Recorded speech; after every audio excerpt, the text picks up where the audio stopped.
एक रात में यूक्रेन के 58 मिलिट्री ठिकानों पर हमला। इस वक्त की बड़ी खबर, ट्रूप्स, फ्यूल डिपो और हथियारों के ठिकानों पर रूसी बमबारी। यूक्रेन में हमलों पर रूसी डिफेंस मिनिस्ट्री का यह बहुत बड़ा दावा है। रूस ने यूक्रेन के S-300 मिसाइल सिस्टम को भी निशाना बनाया। मरियोपोल के मेयर का दावा, शहर में अब भी 1 लाख लोग फंसे हैं।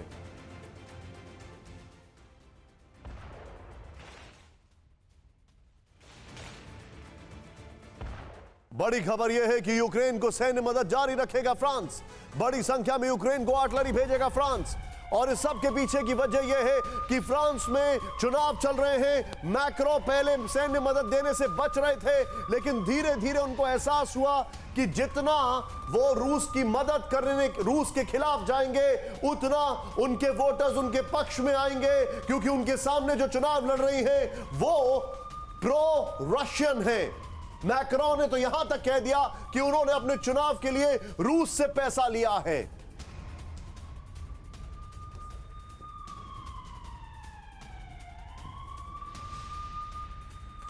इस सब के बीच आखिर ब्रिटेन और अमेरिका ये क्यों कह रहे हैं कि मरियोपोल पर रूसी कब्जा ज्यादा दिनों तक नहीं रहेगा?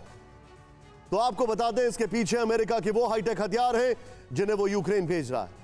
और इनमें सबसे ज्यादा चौंकाने वाला नाम है घोस्ट ड्रोन्स का। ध्यान से देखिएगा, प्रेसिडेंट बाइडेन ने कहा था कि वो यूक्रेन को 121 टैक्टिकल ड्रोन सप्लाई करने वाले। आज इसकी नई और बेहद चौंकाने वाली डिटेल सामने आई है। पेंटागन की तरफ से कहा गया है कि यूक्रेन को सपोर्ट करने के लिए घोस्ट ड्रोन्स तैयार किए गए हैं, यानी they are tailor made for Ukraine. अभी तक ज्यादा मुल्कों को इस ड्रोन के बारे में जानकारी नहीं है, लेकिन अमेरिकी डिफेंस सोर्सेज के मुताबिक इस ड्रोन का पूरा नाम फीनिक्स घोस्ट है। फीनिक्स यानी जो एशेस से खड़ा हो जाता है, मिट्टी में मिलने के बाद भी खड़ा हो जाता है, और घोस्ट यानी वो जो दिखाई नहीं देता है। इस मिस्ट्री एयरक्राफ्ट को कैलिफोर्निया बेस्ड एवेक्स एरोस्पेस नाम की कंपनी ने बनाया है। अमेरिका के एयरफोर्स ड्रोन प्रोग्राम के तहत इस अनमैन्ड एरियल व्हीकल को डेवलप किया गया है। वैसे ड्रोन प्रोग्राम काफी पहले से जारी था, लेकिन यूक्रेन पर रूसी इन्वेजन के बाद इसमें तेजी आई और जल्द से जल्द ऐसे ड्रोन तैयार किया गया जो यूक्रेन स्पेसिफिक रिक्वायरमेंट को मैच कर रहा था। यूएस डिफेंस सोर्सेज के मुताबिक फीनिक्स घोस्ट ड्रोन 6 घंटे तक लगातार टारगेट को ट्रैक कर सकता है। यह ड्रोन इंफ्रारेड सेंसर्स के जरिए भी रात के वक्त ऑपरेशनल रहता है। फीनिक्स घोस्ट को वन वे एयरक्राफ्ट भी कहा जाता है और यह मीडियम आर्मर्ड ग्राउंड टारगेट्स के खिलाफ काफी असरदार है, यानी आर्मर्ड व्हीकल जैसे हाई वैल्यू टारगेट से टकराकर पूरी तरह बर्बाद कर सकता है। यूएस डिफेंस के मुताबिक फीनिक्स ड्रोन स्विच ब्लेड से भी ज्यादा कारगर है और उससे ज्यादा देर तक हवा में रह सकता है। देखिए, अब आपको यह बताना बहुत जरूरी है, स्विच ब्लेड ड्रोन जो होता है वो होता क्या है। आप यह समझ लीजिए वो एक मिसाइल है जो कि हाथ से ऑपरेट होता है, और ये जो घोस्ट है, फीनिक्स घोस्ट जो है, ये भी वही है। ये होता क्या है, ये ड्रोन हाथ से ऑपरेट होते हैं, लेकिन वन वे ट्रैफिक, यानी ये सीधे आसमान में जाकर जिस जगह पर हमला करना होता है वहां हमला करते हैं और खत्म हो जाते हैं। और यूक्रेन को ऐसे ड्रोन्स देने के पीछे की वजह यह है कि अमेरिका को समझ में आ गया है वो अपने हेवी ट्रूप्स जो है वो बहुत ज्यादा नहीं दे सकता, क्योंकि उसके प्रोडक्शन में टाइम लगता है। ये इन द प्रोसेस है, और ये वाले ड्रोन्स ट्रायल स्टेज के लिए यूक्रेन से अच्छा बैटलफील्ड को कहां मिलेगा। यानी कि देखिए, एक पंथ दो काज। अमेरिका न सिर्फ ड्रोन्स दे रहा है, बल्कि अमेरिका रियल युद्ध में इनका ट्रायल भी कर रहा है।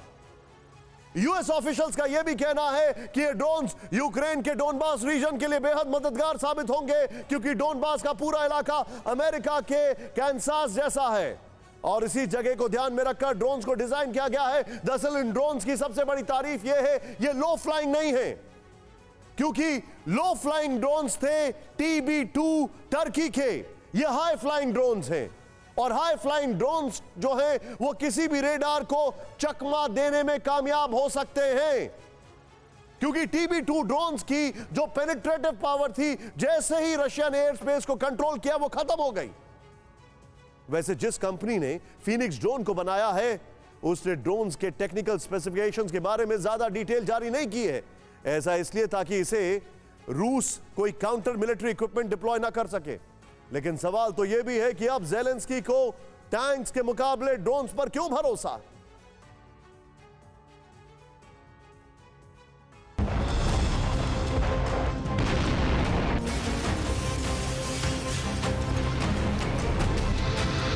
क्या अब वॉर लड़ने का तरीका बदल गया है?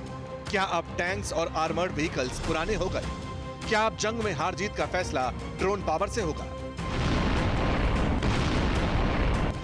इसमें कोई शक नहीं कि रूस की सेना बड़ी है, उसके पास हाईटेक वेपन्स हैं, स्पेस में सैटेलाइट को मार गिराने वाले एसैट हैं। लेकिन जब बात ड्रोन्स की आती है तो यूक्रेन फ्रंट पर रूसी सेना काफी पिछड़ती हुई दिखाई दी। कम से कम यूक्रेन और वेस्टर्न मीडिया का तो यही दावा है। वैसे बीते करीब 2 महीने में ऐसे कई तस्वीरें सामने आई जब यूक्रेनी ड्रोन्स ने रूसी टैंक्स को बख्तरबंद गाड़ियों को खत्म कर दिया। ज़ेलेंस्की ड्रोन पावर के जरिए रूस को सबक सिखाना चाहते हैं और अमेरिका उनकी मुराद पूरी भी कर रहा है। अमेरिका यूक्रेन को 72 155 mm होवित्जर्स और 1,44,000 आर्टिलरी राउंड्स देगा। 72 टैक्टिकल व्हीकल्स दिए जाएंगे। 121 से ज्यादा Phoenix ghost tactical UAV America देगी। इसके साथ फील्ड इक्विपमेंट और स्पेयर पार्ट भी मुहैया कराए जाएंगे। एक्सपर्ट्स का कहना है कि अगर ये हथियार वक्त पर पहुंच गए तो ज़ेलेंस्की को सबसे ज्यादा मदद ड्रोन से ही मिलेगी, क्योंकि drones are rewriting the rules of this war. यानी यूक्रेन वॉर के नियम ड्रोन्स के जरिए ही दोबारा लिखे जा रहे हैं। इस वक्त यूक्रेन के पास 300 मिलिट्री ड्रोन्स की पूरी फ्लीट है। तुर्की से मिला बैरक्टार TB2 ड्रोन है। अमेरिका से मिला स्विच ब्लेड ड्रोन भी मौजूद है। खुद के बनाए A1 SM फ्यूरी और लिलिका 100 ड्रोन्स भी मौजूद हैं। हालांकि ये ड्रोन दुश्मन की रेखी के लिए है। वैसे यूक्रेन का दावा है कि तुर्की के मिले ड्रोन्स की वजह से रूस को कई जगहों पर हार का सामना करना पड़ा। कीव के लंबे चौड़े टैंक्स के काफिले को कई बार इन ड्रोन्स ने ही काउंटर किया। कई टैंक्स की कब्र खोद दी। इसके अलावा रूस के कई surface to air missile systems और कमांड पोस्ट को भी बर्बाद कर दिया गया।